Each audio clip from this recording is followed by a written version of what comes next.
lovelies, and welcome back to the Cake Corner, where guts get healed, hormones get balanced, and we let that shit go.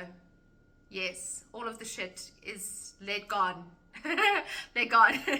Hi, my name is Kayla. I am a holistic nutritionist as well as a aerial and fitness coach. I am your go-to girly for anything to do with your hormones, gut healing, detoxing, as well as fitness, aerial movement as well. Welcome.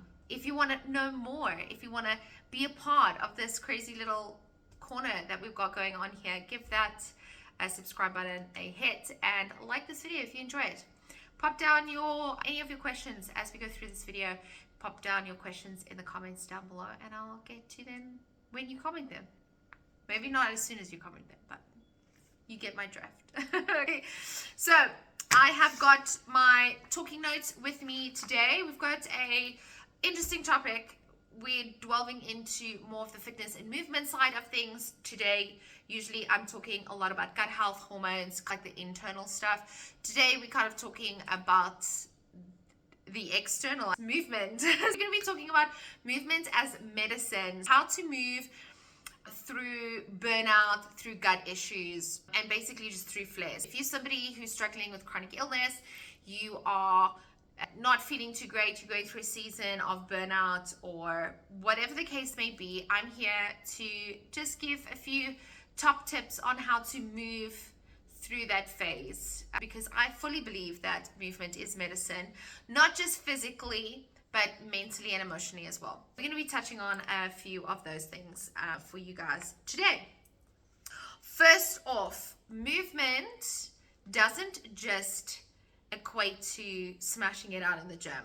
I know going to the gym is super popular. I love lifting weights, it's great and whatnot, there's no dissing on that, but that's not what movement encompasses, and it's definitely not the be all and end all in fitness and movement. There are a lot of different modalities, there's a lot of different ways to move and be active that is very beneficial, not only for your physical body, but like I said, for your mental and emotional space as well. That's exciting. I want you to think of movement as like a gentle way of getting your body moving, and basically like almost free medicine. I don't know if I can say that, but I'm saying it. And this could look like anything from stretching, aerial yoga, pole dancing, lifting weights, tai chi, walking is a good one as well. Lots of different, even dancing in your living room. It's movement, and that can be considered fitness. It's good for your physical health, it's good for your mental health, emotional health, all of it. Okay, if you're jigging it up in your kitchen while you're cooking, yes, it counts towards your 30 minutes of movement you're supposed to do a day. That's deemed to be the right amount of time that you move for your heart health or something like that. I think you should just be moving all the time. As long as you're moving, we're good. We're not sedentary beings. We're not supposed to be sedentary beings. But if we're getting at least 30 minutes of movement in every day, however that movement looks like, that's perfect. That's awesome, right? The goal here is to support your body and not to punish it. And sometimes we do fall in the trap of moving and being fit and it becoming more of a punishment to our bodies than supporting or nourishing it. So especially if you're in the space of burnout, gut issues, flares with your body, this is probably the thing that the video should be listening to. Right, so why movement helps when you're struggling. So we're going to quickly go over the why first, because I think that's important. You're going to want to know why. When it comes to gut issues, right, if you got IBS, constipation, any sort of unbalancing in the gut that's giving you bloating, that kind of situation. If you want to know more about guts, I talk a bit about guts on my last video. I'll tag it up there. I think it's there. I'll tag it up there for you guys. You can go check it out. It goes into depth on gut health and why you might still be bloating if you're eating healthy. So I'll tag that up there. Gut issues and why movement helps. So gentle movement stimulates the digestion, it gets things moving. If things are stuck in there a little bit, it really helps just to ease things on a little bit, which is really helpful. It also eases bloating and supports the gut-brain connection. Sometimes they don't talk to each other very well, and the moving helps a little bit. When it comes to fatigue and burnout, and this could be any kind of burnout from anything from trauma, from pregnancy, from work stress, anything, right? Just general fatigue and burnout. So mindful movement helps regulate the nervous system, which is what you need when you are burnt out. When you're burnt out, you really do need the assistance with that nervous system. It also boosts oxygen flow and supports better sleep, which is what you need when you are burnt out. You need to focus on your sleep. You need to focus on reducing your cortisol and regulating your nervous system. Gentle movement can really, really help with that. And then if you are struggling with your mood and your hormones, this is a big one for me. I work with a lot of women, and one of my main focuses is working with hormones, and I seem to attract a lot of women that need help with stabilizing their mood. And for some reason I have this thing where I get these clients and I get to help them use movement to work through their mental setbacks and stabilize their mood, right? People with anxiety, depression, bipolar, those sorts of things, movement can really, really help, okay? It's not a cure. This isn't medical advice, but it is a phenomenal tool to have in your tool belt. And I really want to reiterate that. Tool in your tool belt. So for mood and hormones, movement really helps with releasing feel-good chemicals, which when it comes to mood and hormones, we really, really need that. And then you can get that without needing to push to exhaustion. You don't have to pump iron until you whack a doodle to get the feel-good hormones get pumped out. And I see this probably the most prominent with all my pole dancing clients. Is that is where I usually attract the women who are needing more support for their mental health and for their mood. And for some reason, I don't know what it is, the pole is just so phenomenal at releasing endorphins. I have women walking out of the studio going, I feel so good, I feel so confident, I'm so happy. And it's the pole. It's the pole. Okay. And that is incredibly amazing, right? To utilize that movement to assist with mental health and with mood swings, mood disorders, hormones as well, especially with women's hormones. It really, really is great just to have that movement. And like I said, it doesn't have to be pumping iron. It could be literally any kind of movement. And that can be really, really helpful. Now, the movement energy scale. So I like to look at or work with my clients when it comes to their health issues or health concerns is to work from a movement scale.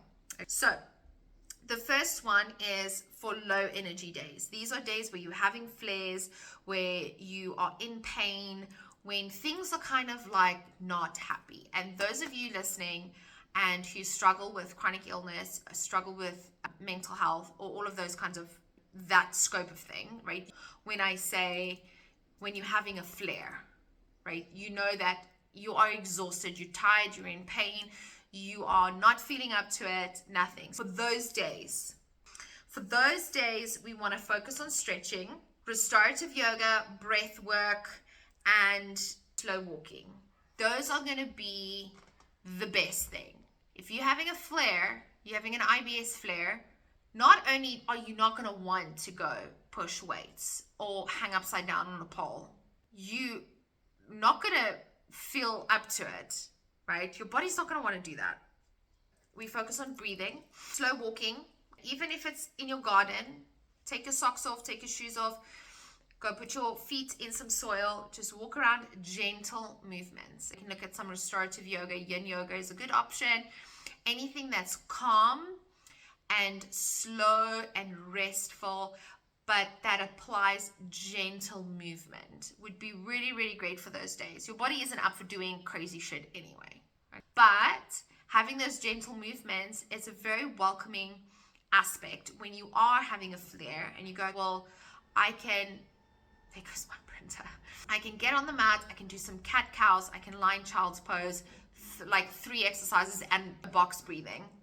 And that could take up 10 to 15 minutes. And that's a perfect amount of movement that you can do on a flare day. And your body will be so thankful for it.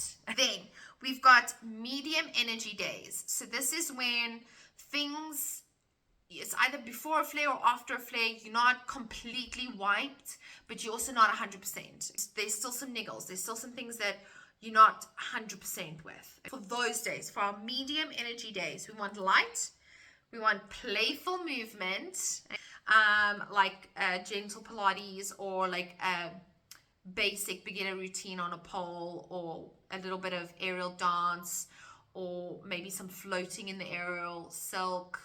You can do some light weights at the gym if you want. Anything that's light and playful. We can also have a look at aerial yoga in low hammocks and dance style mobility. So anything that's like a low impact dance fit. I used to teach dance fit back in the day. Oh my gosh, that was such a good time. Such a good time. It was definitely not for medium energy days though. It was definitely for high energy days.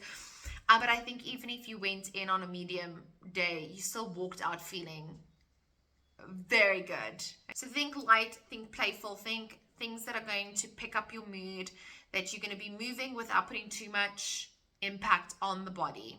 That's kind of what you want to think about for your medium days.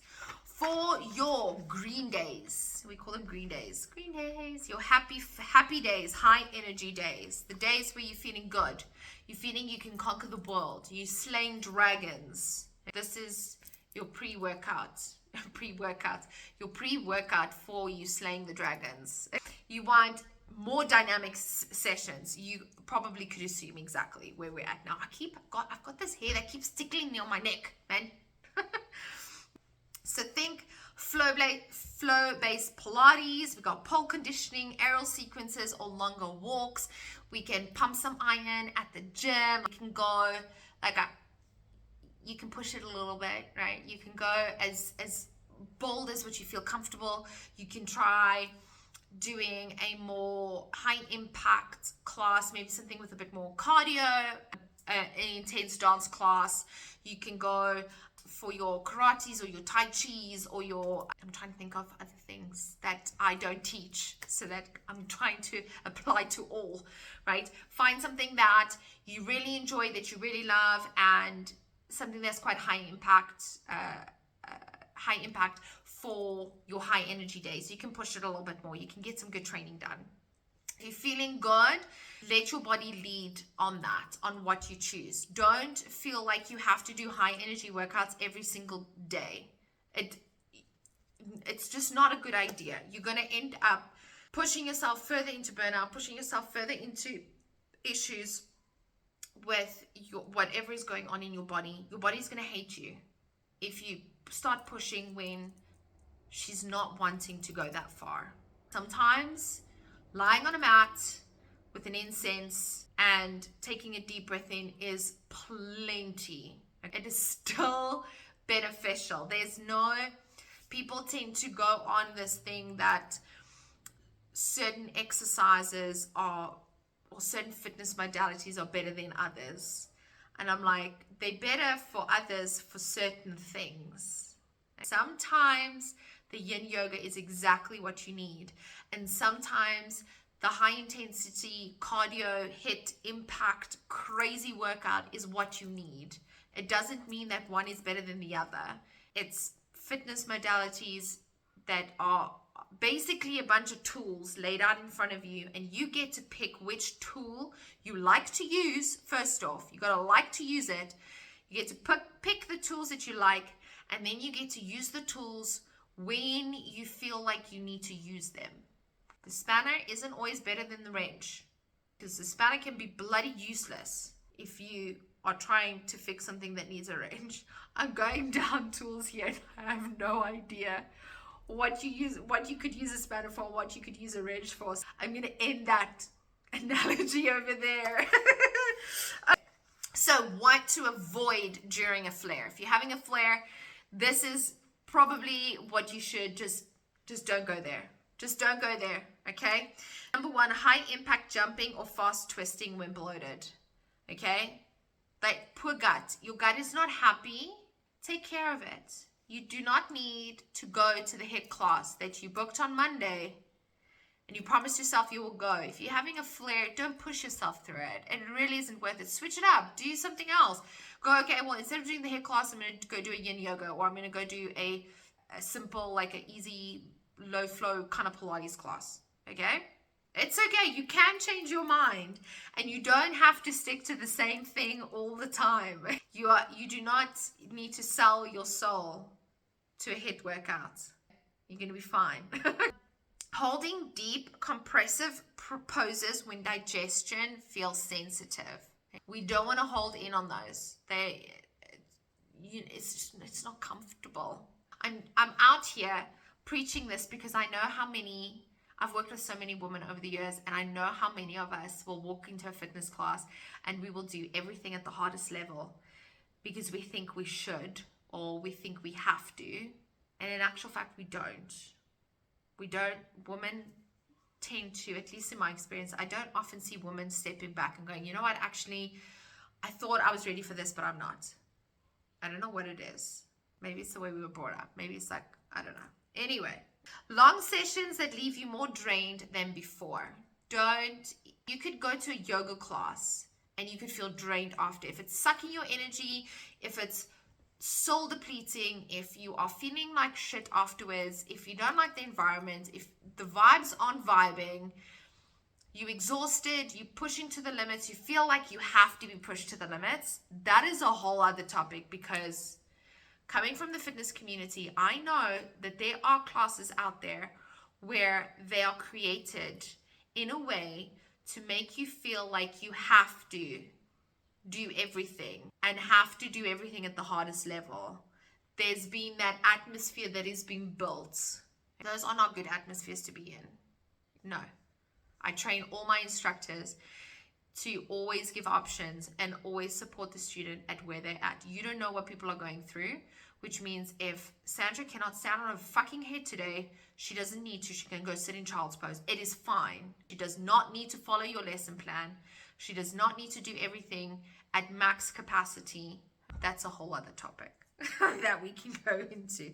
I can go bitch about that. I guess it's another rant video for my TikTok. I'll remember that. Flare-friendly movement menu. So I'm going to give you a little menu that is really, really great for you to look at or to implement when you're having a flare or you've got like one of those low energy, medium energy kind of days. Number 1, you can look at restorative yoga.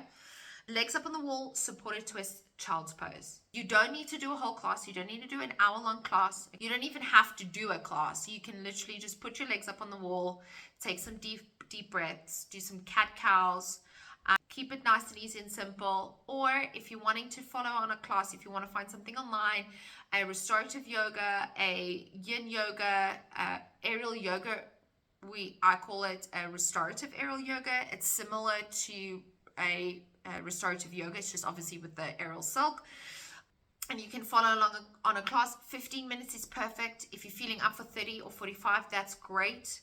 Breath-led Pilates. You want to kind of go more, I would say, your classical but gentler. That it's more focused on breathing, so we can get some deep breaths in, get oxygen flowing through getting oxygen into your blood, flowing through to your muscles. You want that extra oxygen flow over there. And this will focus on obviously deep core activation, as we know what traditional Pilates does, and some gentle spinal mobility. So it's very classical traditional Pilates. Find yourself a gentle one though. Some of them can be a bit insane and a bit intense. So for your flare-up days, you want to find something that's a little bit more gentler. I do on this channel, I do drop functional Pilates. So it's Pilates concept mixed with some functional movement. So we get a little bit of variety. We don't focus just on core, but there are some phenomenal instructors out there that will do a lot of traditional, a lot of classical, some mixed, some high intensity. So there's all different types out there. You want to find something that's calm, grounded, and more breath-led than anything else. The other thing you can look at is a gentle aerial hammock flow, rocking, cocoon holds, and light traction for your spine. Jumping into your silk, just lying in your silk, doing fishes in your silk are really, really great ways. You can do your inversions from a bucket seat. A gentle inversion is like a swan dive. That's really, really great. Again, you can jump on my channel. I do between 15 and 30-minute aerial yoga classes every week. Every other week, I drop some aerial stuff. You can jump in on those. They are very grounded. Not all of them are suitable for flare-ups. Most of them would be, just from the premise that I keep things very simple and grounded, because teaching somebody how to go upside down in a silk online, I get very nervous about. I don't know what you're doing at home. Are you putting your legs in the right? Because if you're going upside down, you can put your legs in the wrong position and fall out your silk. And I do not want that to happen. Next up is like a pole floor work. If you are a pole girly, you're having a flare, you don't want to skip your pole class, maybe skip your pole technique class or your pole fit class and go to something a little bit more grounded. You can do a floor work pole class, or maybe a basic or beginners routine class. It can keep you just a little bit more grounded, a little bit more, you're not hanging upside down and letting your guts come out of your nostrils, for instance, when you've got a bloat or an IBS flare. So slow grounding stretches and mobility patterns is kind of what you want to look for in your pole class. There's not often that you're getting grounded, chill, relaxed pole classes, because pole is supposed to be the crazy fitness modality. You could put it next to calisthenics, and I don't know what you call it, but you see the gym girlies who clearly pump a lot of iron and then do weird things with bands and are standing in a band and lifting a barbell. Weird things are happening. Can you tell which side of social media I've fallen into? I'm like looking at this, how are they getting that right?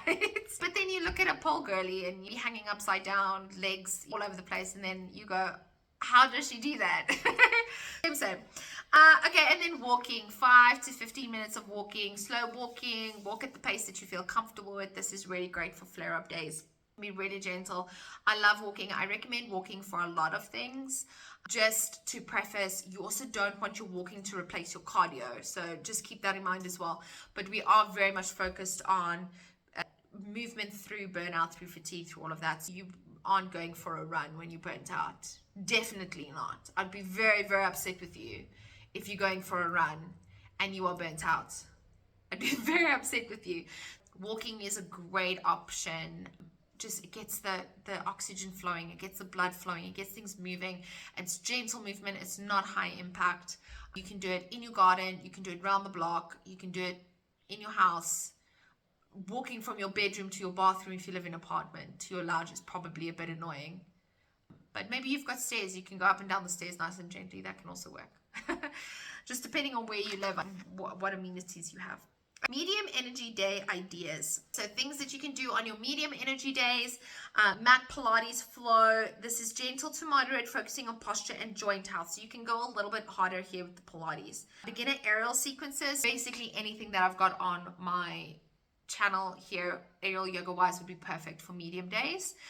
Just gets the body moving. It supports the joints. We open up things. We get things oiled up, shall I say. Pole conditioning, anything that is more fitness based in the pole will be really great, because then we are working on the muscles, training a bit of the muscles. We've got the energy, we've got the capacity for this. Anything like, seated spins, static holds, any kind of shoulder, arm, back engagement, really, really great. We don't want to push the heart rate up too high. So as long as it's movement that is quite grounded and we're keeping the heart rate down, awesome. And then slow vinyasa yoga would be great. Connecting to your breath and your movement, avoiding deep compressions for any bloating though. Then I'm going to move on so that we don't take too much time. This morning was it this morning? It was yesterday. I did a podcast. It ended up being an hour long on me ranting. Guys, if anyone can talk, it's me. I can talk. I just sometimes need notes because I've got ADHD. And we'll start talking on movement and I'll end up talking about this morning the carrots that apparently are dangerous. Okay, high energy options. These are the fun ones. When you've got plenty of energy, you can go forward and conquer the world. Dynamic Pilates, bar inspired work, anything that is higher of intensity, anything that's going to make you breathe a little heavier, maybe make a little bit of sweat. I know Pilates isn't supposed to make you sweat. I do know that there are classes out there, Pilates classes out there, they do make you sweat, and that's fine. That's totally cool. I will not get into the Pilates debate right now. It is wild out there. The Pilates community is wild. I am just going to stay here in my little corner and just go, okay, cool. I'll sip my tea here. Okay. Because if you know, okay. Bar inspired workouts as well. You know, for toning, for a little bit of stamina, you got a little bit of kind of fine motor skills that you're working there. Fine motor skills. That wasn't the word I was supposed to come out my brain, out of my mouth. There was a word in my brain, and it was coming out, and then when it came out my mouth, it came out like that. It wasn't supposed to be that. I don't even know what word was supposed to come out. You see. Anyway, aerial yoga inversion. So anything that is a little bit more crazy, basically you won't see any of this on my channel because I'm too petrified of people following my video online at home and then hurting themselves. Aerial yoga can be incredibly complex. It can be dangerous. It can be a bit wild, especially when you start getting into tricks and wraps. You can get stuck in a silk and you need somebody to help you out. I have been there. I've gotten stuck in a silk, hanging upside down, so tight I could not get out, and there was no one to help me. I struggled, must be for 10 minutes. I was panicking, guys. I will not do that. We're keeping things very simple on my channel. If you want to do crazy inversions and cool tricks, come to a in-studio class with me. That's the only way you're going to get to do crazy stuff. Or do it at your own risk. Go on Instagram, go see the pretty girls do their crazy stuff on Instagram, and you try to figure it out at your own risk. But aerial yoga inversions and some of the more intricate aerial yoga work will be great for your high energy days. Pole flow, dance, your pole technique classes, those are great. And power walks, anything with a bit of a picking up on the speed. Naturally, I mean, you can push it a little bit harder and do your hits and do your running and do all of that.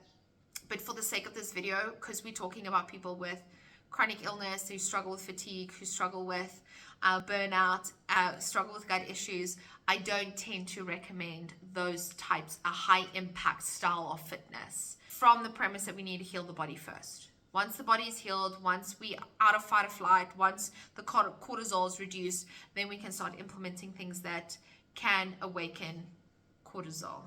Not just for that reason, but just to give a preface there. So tips for keeping movement supportive.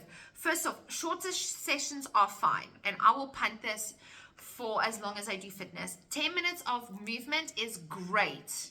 You should be applauded for that. If you can manage to get up every day and do 10 minutes of movement, happiness. I'm so happy. This thing of like, you have to do 2 hours of training and an hour of cardio, like, shut up. First off, who the fuck has 3 hours a day to be working out? Right? The only reason why I work out more than that is because I'm teaching. No. If you are getting up, do not fall into the premise that there is a certain standard or a certain amount of exercise that you have to do to be deemed or to be seen a certain way. If you're getting up and you're doing at least 10 minutes of movement today, that's intentional movement. I don't mean getting out of bed and walking downstairs to make yourself a cup of coffee. That doesn't count. It's movement, but it doesn't count. Intentional movement. Get your mat out, do a couple of cat cows, put your legs up on the wall, take some deep breaths. If that is what your 10 minutes of movement looks like, perfect. Well done. It can look like that, and it does count. Choose movements that leave you feeling better afterwards, not more depleted.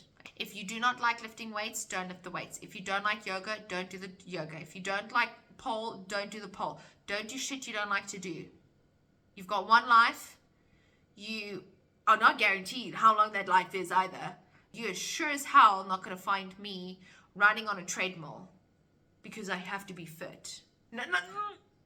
I hate running. I hate it with a passion. I do also have a history of shin splints, so the possibility of me running is no. I can walk up a tar hill and my my shins are screaming at me. So, not that it's just my body won't.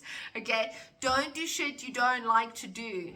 Okay, just because if you don't like Pilates, don't do Pilates. Just because every pretty girl in a cute Pilates outfit is doing Pilates doesn't mean you have to do it as well. If you don't like it, don't do it. Do something else. Like, I say this and I say it, and it doesn't make sense to me, but I know how many women are out there who feel pressured into doing certain things because that's what will deem them to be fit or healthy or trendy or whatever the case may be. You're trying to fit in. No, man, you don't have to fit in. If you like to do Tai Chi, go do your Tai Chi. If you like to sit on a rock and breathe, do that. Do what makes you happy. Next up, listen for signals. Any heaviness, dizziness, or gut pain, is time to slow down. If you're not feeling well, if it's not sitting right with you, if there's any weird pains, any weird twinges, listen to your body. It is literally the one thing that I will punt so often. No, not the one thing. I have like 27,000 things that I'll punt, but this is one of them. If your body is not enjoying it, if you're not feeling right, if your body's giving you signals, you've got the headache, you've got the dizziness, you're just not feeling good, stop.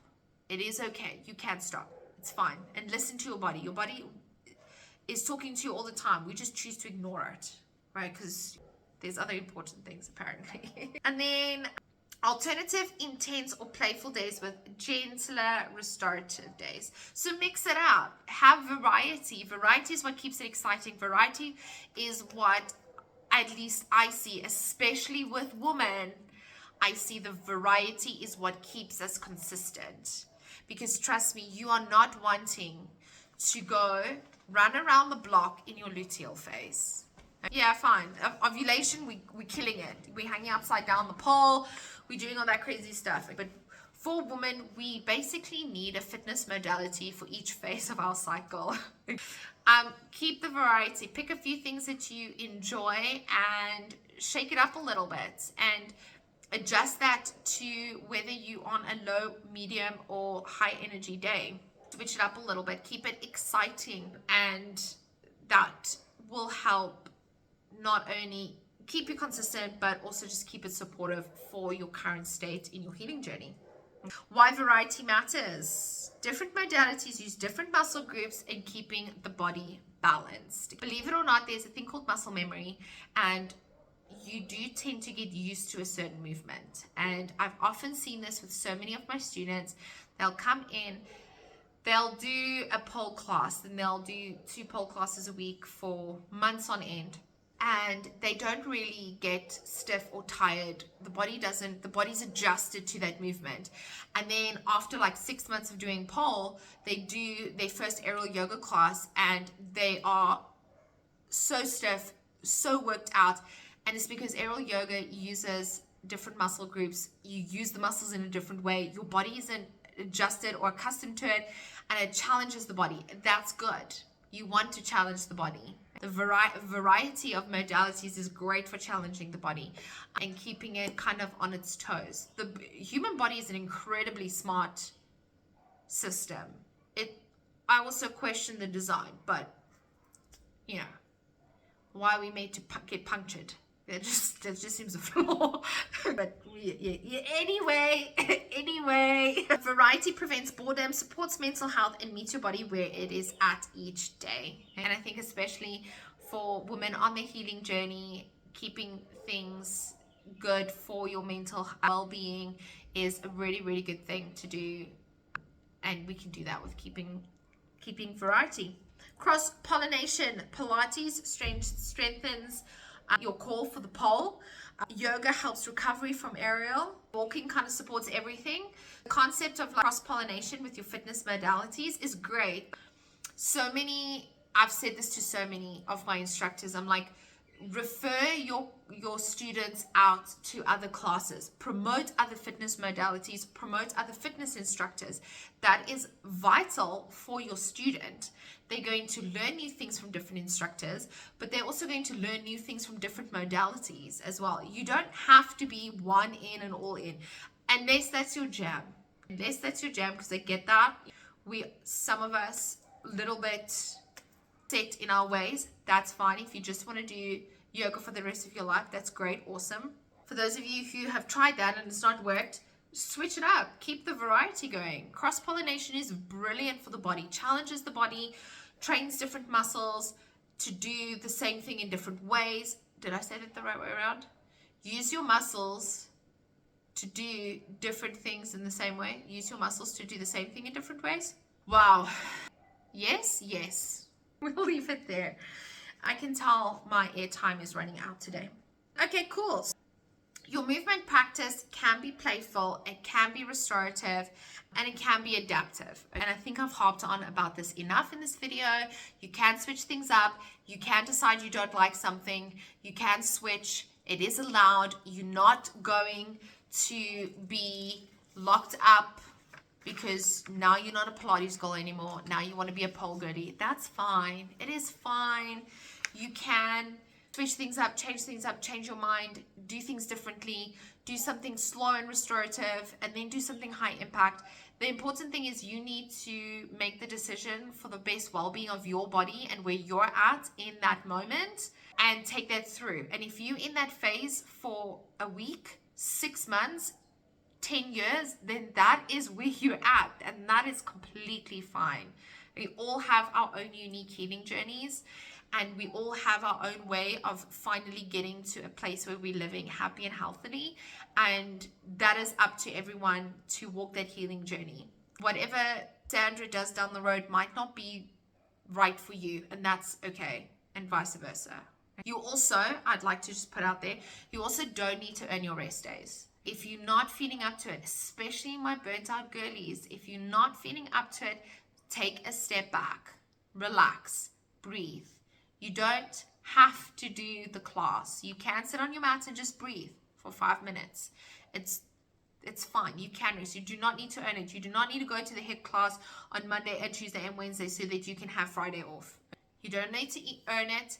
You listen to your body and where it's at every single day, and you make your decisions based on that. And that's fine. That's perfect. It's probably actually way more wholesome and effective for your body.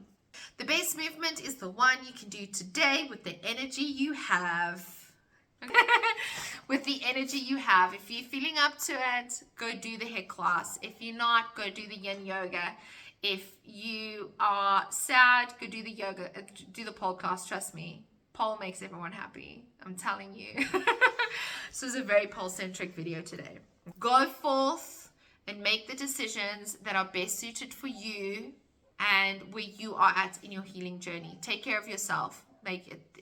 Trust me, there's only you. No one else is stepping in your grave with you. So make yourself happy, please, and thank you. Right, I think we're going to end this right over here. That's a wrap for today's episode. I hope you guys are walking with a little bit more of a boost of confidence and a bit more of excitement on kind of how to tackle your fitness journey throughout burnout, throughout gut issues, throughout the fatigue. Hopefully I gave you a few hot tips and mainly just a bit of motivation. I think you guys just needed some motivation and a permission slip to do the hell you want, basically, is what it is. If this resonated with you, give it a thumbs up, hit that subscribe button, drop your comments down below. I am checking out. I am keeping an eye on them. They're very busy. They are down there. They're so busy. I'm manifesting it. I'm manifesting all the comments that are going to come through. And if you are looking for a personalized approach, if you're still feeling overwhelmed after this video and you're like, hey, I still don't know what to do, hit me up, send me an email, drop me a comment, drop me a message, find me on whatever social media, reach out to me, and we can see how I can best help you, whether that's with a consult call, whether that's with some of my ebooks or some of my free resources. I've got a bunch of different things that can help and suit kind of all budgets and ideas and whatever you need. If you need somebody to hold your hand, or if you just need a bit of a pep talk or the information, hit me up, drop me a message, and then we can get you set up and sorted on a more personal level. With that said and done, thank you so much for tuning in, and I'll catch you guys on the next one. Bye.